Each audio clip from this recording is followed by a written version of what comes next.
Impala 9C1, Ford Crown Victoria Police Interceptor,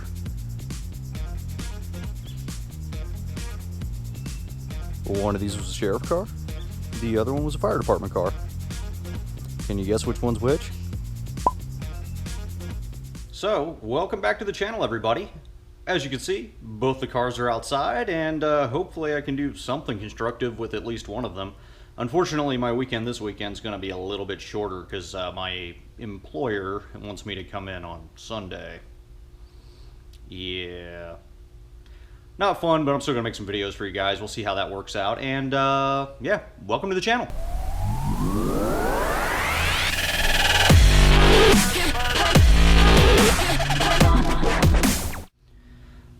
So, today is the day that you have all been waiting for. You all have been wanting to see whether or not the lights work. So, I have some good news. I figured out how to make them function. So, I will go ahead and show you guys what they look like. Oh, and just a quick note, the Crown Victoria is not a daily driver. As I mentioned, I do have a full-time job, and my employer has actually supplied me with a vehicle that I actually drive pretty much 5 days a week, sometimes more than that. So that vehicle is actually my daily driver. These two former emergency services vehicles are more like a weekend type car. They don't really get a whole lot of miles put on them. When I do drive them, it's typically on the weekend and not very far. You know, I might go to the store, might drive around town a little bit, but they're basically project cars. So if you're going to have some sort of heart attack and complain about, oh God, you're scaring the general public, it's not happening. Sorry. So just need to mention that because, you know, occasionally the random troll will pop up and say things that don't make any sense. Anyway, let's get back to the video.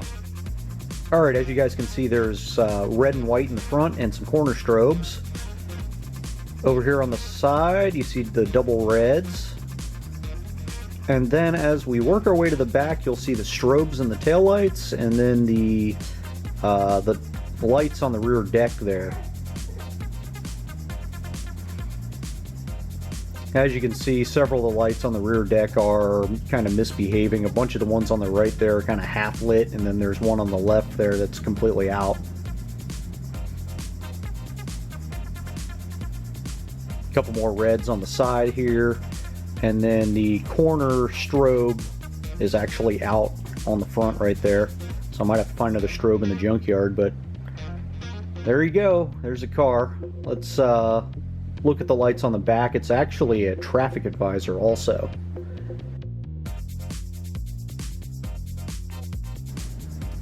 As you can see, it can do a flash pattern, kind of guiding traffic to the left. It also does a flash pattern guiding traffic to the right.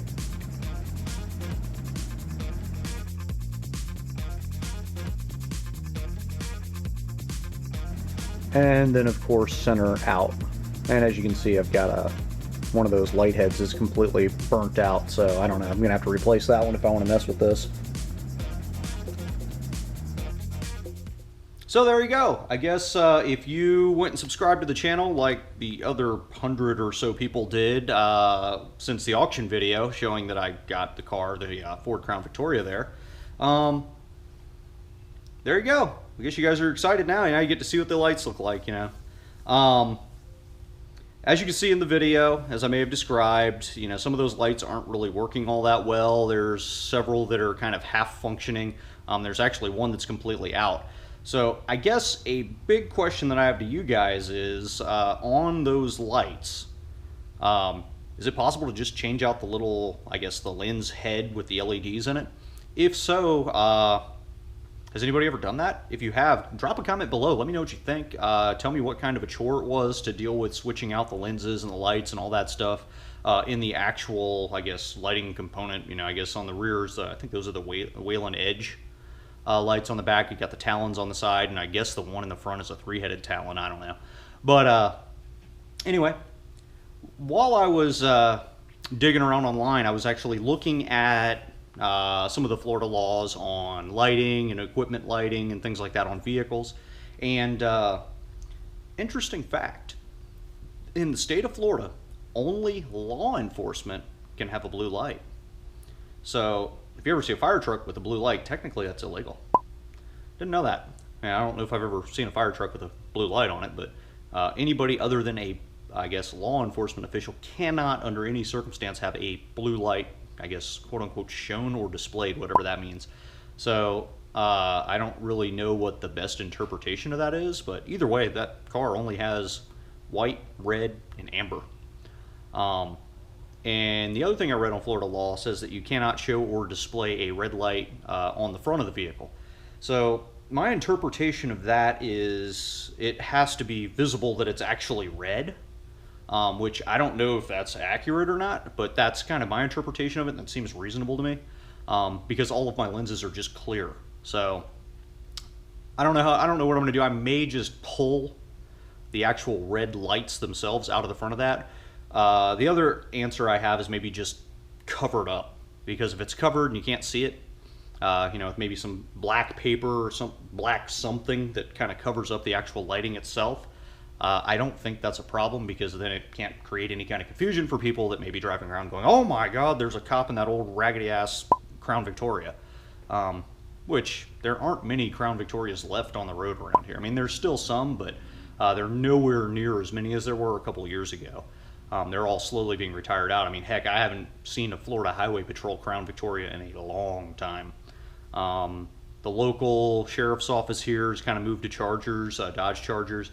The Tampa Police Department's moved to Dodge Chargers. There's several Chevrolet Impalas. Actually, my Impala 9C1 is a little bit more easily confused with a law enforcement vehicle because it has the spotlight on it and the push bumper, but there's absolutely no lighting on that vehicle. So, there's no way I can ever accidentally hit a switch and scare the hell out of anybody, which is good. I'm cool with that. But on this, on the Crown Vic, I do have all this lighting all over it, which apparently, at least on the sides and in the rear, it's not really illegal from what I was reading. I'm not going to go out there pressing my luck, running my lights either, but it's just interesting. It's interesting to kind of read up on that stuff. And if you do live in a state that has its own little laws on that, like I know in some places, I want to say like up in Pennsylvania, there's actually laws that say volunteer firefighters have to have a single blue light that's forward facing or something to that effect. So just because I say that my laws down here in Florida allow for certain things, don't allow for other things, doesn't mean it necessarily applies in your neck of the woods. So if you are running some kind of vehicle that has some kind of external lighting on it, internal lighting, things that are not normally provided from the original equipment manufacturer, like Ford or whoever built the car originally and was added on by an aftermarket upfitter, you may want to check on that, see kind of where those rules apply, what you can and can't have. So don't just rely on me, some random guy on the internet, telling you about how Florida works, or at least my interpretation of it. So just wanted to throw that out there. Thought it was kind of interesting. Other than that, I do have some plans to get the Crown Vic cleaned up. I got to fix a few things on it. As you guys know, the black trunk piece on the back's been ground up pretty bad. I got a replacement piece for that. I actually got a police interceptor badge that I'm going to put on the back of the car too, to replace the one that's falling off. So other than that, I think that's all I got for you guys on this video. Hope you guys appreciated seeing the lighting. I've had some different thoughts on what I'm going to do with the car. I'm leaning more and more toward just preserving it for what it is. When people do preserve these vehicles, they typically preserve the police vehicles.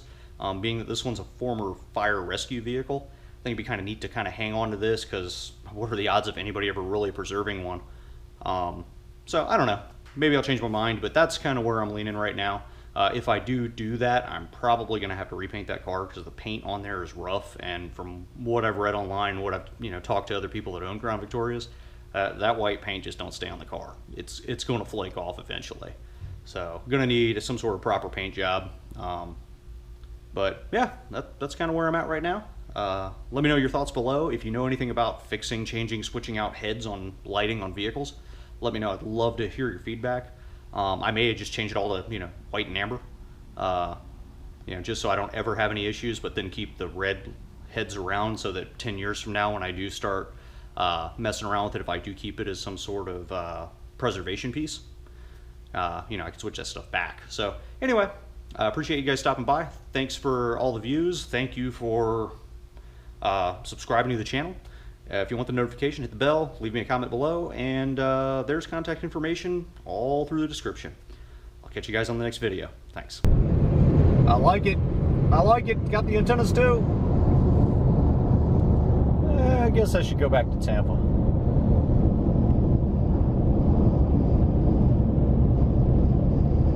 I swear I drive way too much. Way too much.